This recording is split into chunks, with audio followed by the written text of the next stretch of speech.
આ 9મા ધોરણનું પહેલા સેમેસ્ટરનું 3જા ચેપ્ટરનું બહુપદીનું આ ચોથો વિભાગ ચાલુ કરીએ છીએ. આ શેષ પ્રમેય. એટલે શેષ પ્રમેય એટલે શું એ પહેલા આપણે સમજશું કે આમ તો આપણે આ જે ભાગાકાર શીખી ગયા એને વધારે વિસ્તાર કરવાનો છે બહુપદીમાં. ધારો કે આપણે આવો ભાગાકાર શીખ્યા હતા કે 3 આપણે આ 671 હોય એને આપણે 3 ભાગવા હોય. આ 600 નહીં 871 કરું તો આપણે જે સાદો ભાગાકાર શીખતા હતા કે ભાઈ આ પેલો જે આંકડો હોય એમાં કેટલે સુધી 3નો ભાગ ચાલે તો કે 3 દુ 6 એ 6 બાદ થાય 2 રહીએ, પછી આ સાતડો ઉતારીએ, પછી આ 9 તેરી 27 થાય, અહીંયા શૂન્ય વધે, પછી આ એકડો ઉતારીએ, એકડાનો ભાગ ના ચાલે એટલે પાછું મીંડું ચડાવીએ અને અહીંયા આ 3 તેરી 9 અને આ એક શેષ વધી. એટલે આ જે આપણે અંકગણિતમાં શીખાતા એ હવે બીજગણિતની રીતે આપણે કેવી રીતે મૂકી શકીએ. તો આપણે આના અંગો કહીએ કે આને આ ભાજ્ય, આ ભાજક, આ ભાગફળ અને આ શેષ. આટલી વસ્તુ આપણે અંકગણિતમાં શીખાતા. હવે એ જ વસ્તુને આપણે આ બહુપદીમાં કેવું હોય એટલે કે આ 881 છે એની જગ્યાએ એમ કે 2 x ની માથે 3 ની ઘાત વત્તા 3 x ની માથે 2 ની ઘાત વત્તા 4 આવું જે બધા આંકડા હોય અને એને આપણે x વત્તા 2 કે આવી સંખ્યાથી ભાગીએ તો આમાં પણ એ ભાગ એ જ થાય. આપણે જે આ 871 હતા એ ભાજ્ય કહેતા હતા.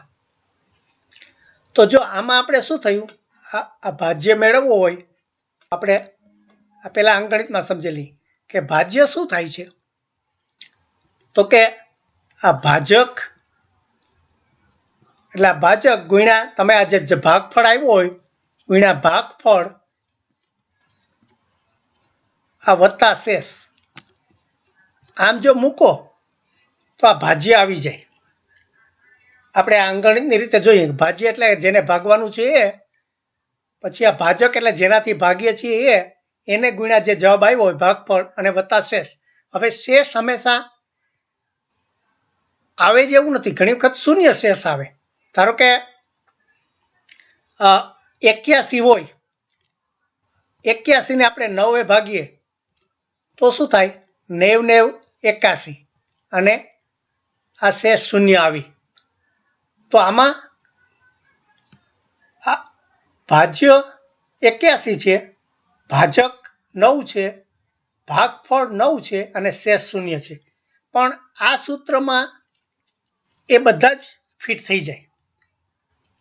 તો હવે આપણે આ જે અંકગણિતમાં શીખ્યા આનો જવાબ આપણે હમણાં શીખશું. પણ અહીંયા જે કંઈ જવાબ આવે કે ધારો કે જેમ અહીંયા આપણે 8 ને 3 ભાગ્યા તો આમાં કેટલા ભળે છે એમ થતા થાય, એવી જ રીતે અહીંયા કરવાનું કે આ x વત્તા 2 છે, આ 2x² છે, એને આપણે જો છેદ ઉડાડવો હોય તો શું કરવું પડે એટલે હું કે 2x² જો આવું પહેલાં લઉં તો 2x² ગુણ્યા x એટલે 2x ની માથે 3 ની ઘાત આવી.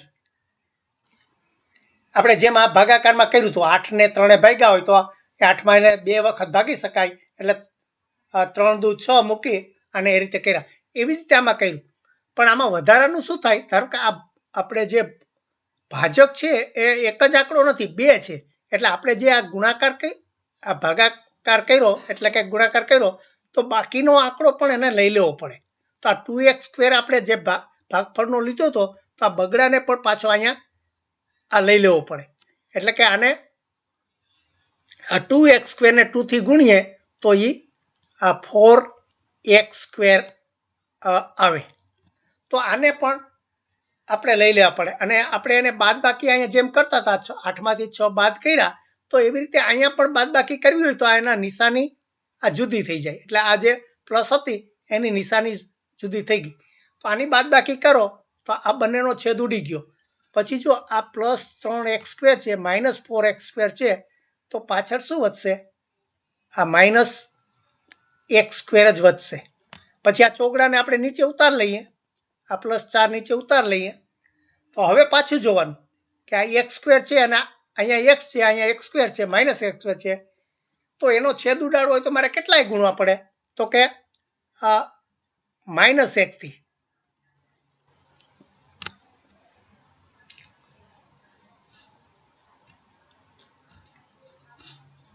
એટલે આ -x થી હું ગુણું તો પાછા આ -x² થાય પણ આપણે બાદબાકી કરીએ છીએ એટલે પાછી એની નિશાની ચેન્જ થઈ જાય પણ પછી આ -x છે એને આપણે 2 થી પણ ગુણવા પડે એટલે કે એને શું થાય આ -2x થઈ જાય આ -2x છે એને પાછી નિશાની આપણે ચેન્જ કરવી પડે અહીંયા બીજી કોઈ x ની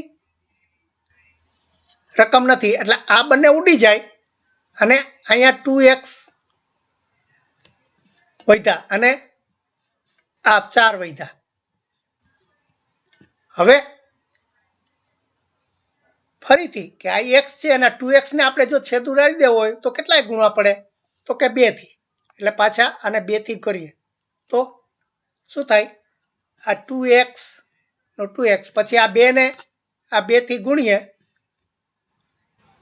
તો આ 4 થાય અને આને પછી બાદબાકી કરવાની છે એટલે નિશાની ઉલટાવી નાખીએ તો જો આ બધા છેદ ઉડી ગયા તો અહીંયા શું વધ્યું શૂન્ય વધ્યું આ લખી એટલે આપણા સૂત્ર પ્રમાણે આ ભાજક x.2 છે આ 3 ની જગ્યાએ ભાગફળ શું આવ્યું 2x² - x + 2 અને શેષ શું આવી 0 તો આ સૂત્રમાં આપણે આ જે અંકગણિતનું હતું એને હવે આપણે જો મેં કીધું ને કે આ લાંબુ સૂત્ર હોય ધારો કે આ 2x² આ 2 આજે મારે અહીંયા જે ભાજ્ય હતું કે 2x ની માથે 3 ની ઘાત વત્તા 3x² વત્તા 4 એને હું આ px કહી દઉં આ px ટૂંકમાં મેં કીધું ને ટૂંકમાં લખી શકાય કે જેનો x છે એ ચલ છે અને p એટલે પોલિનોમિયલ એ આ એનું ટુકડું થાય એવી રીતે મારે જે આ ભાગફળ આવ્યું એને અંગ્રેજીમાં કોન્ટિનન્ટ કહે છે કોન્ટિનન્ટ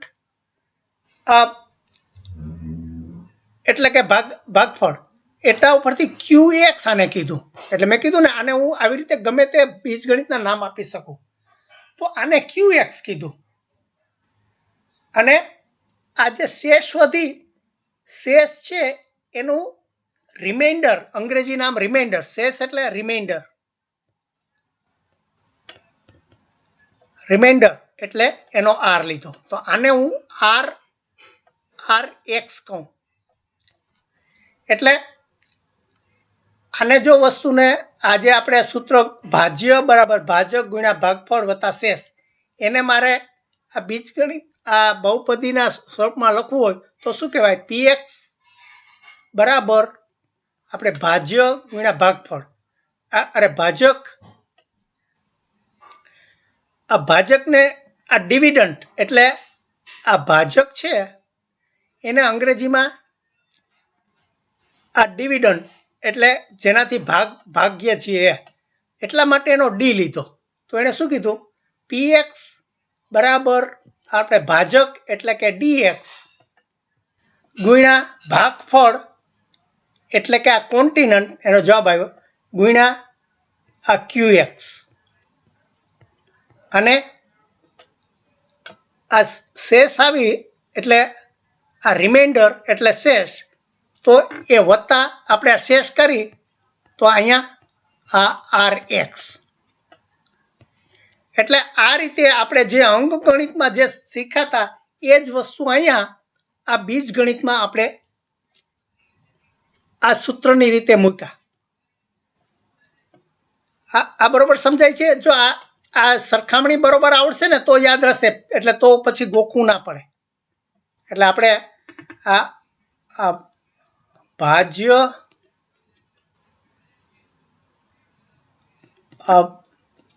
ભાગફળ ગુણ્યા ભાજક વત્તા શેષ, એટલે અંગ્રેજીમાં આ પોલિનોમિયલ એટલે px, આ પોલિનોમિયલ.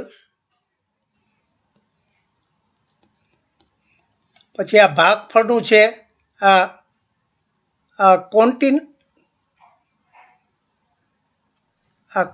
કોન્ટિનન્ટ ગુણ્યા ભાજકનું છે ડિવિડન્ટ. હું અંગ્રેજી શબ્દો લખું છું કે જેથી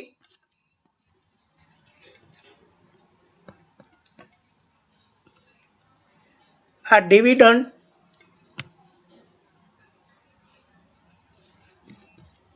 આ વત્તા રિમાઇન્ડર. એટલે આ બધાનું આ ગુજરાતી જ થાય. આ પોલિનોમિયલ ભાજ્ય છે એ આપણે બહુ એટલે આપણે જે શીખીએ છીએ તે બહુ,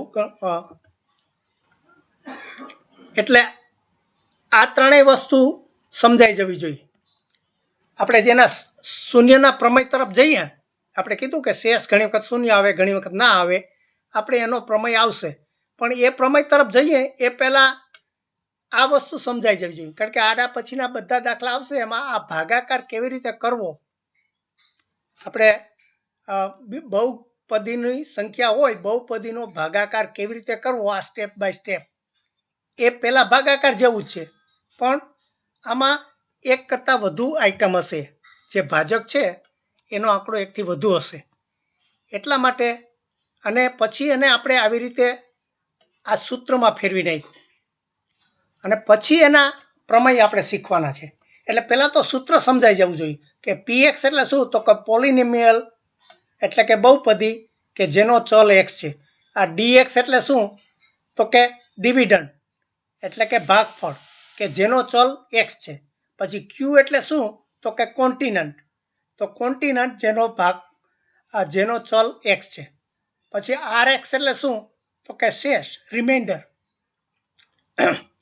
રિમાઇન્ડરનો ચલ x છે. આટલી વસ્તુ આપણે બરોબર સમજાઈ જાય અને આ એના ભાગાકાર કરતા આવડી જાય તો આ પેલું એ મુખ્ય વસ્તુ છે. હવે આપણે પછી એના પ્રમેય તરફ જઈએ એ પહેલાં એક વખત બંધ કરી જોઈએ અને પછી પાછું ચાલુ કરશું.